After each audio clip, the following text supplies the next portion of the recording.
These are some photos from various exhibitions that we've had. So the top left is a photograph of a Dallas-based artist named Charlie French.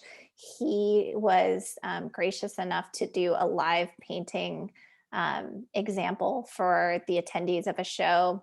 And watching his practice is really amazing and really special. In the top right, we have Ike Morgan.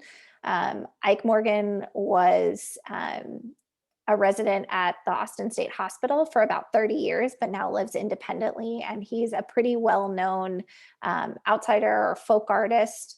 And we were lucky enough to partner with another gallery that represents him and have a solo exhibition of his work. I actually have one of his paintings behind me. He's one of my favorite working artists. In the bottom left, we have some paper sculptures that were made by David Sulak. David lives in Louise, Texas with his mom.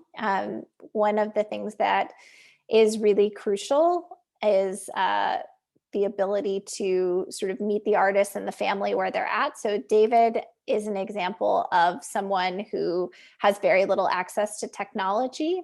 So we actually make sort of quarterly pilgrimages to Louise, Texas, to look at his work and to talk to him. And that's been a really wonderful partnership and a really lovely relationship that has developed over the years. And then in the bottom right, we have Rick Fleming at the Outsider Art Fair in New York, which is an annual national exhibition of folk artists and outsider artists from across the world. And Rick was gracious enough to join us in 2020.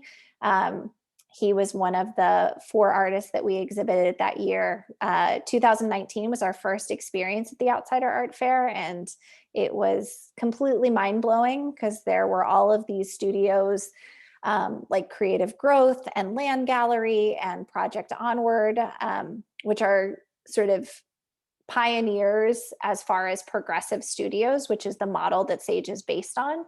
So we felt like it was also really important for Rick to be there and to get to experience the reception of his work.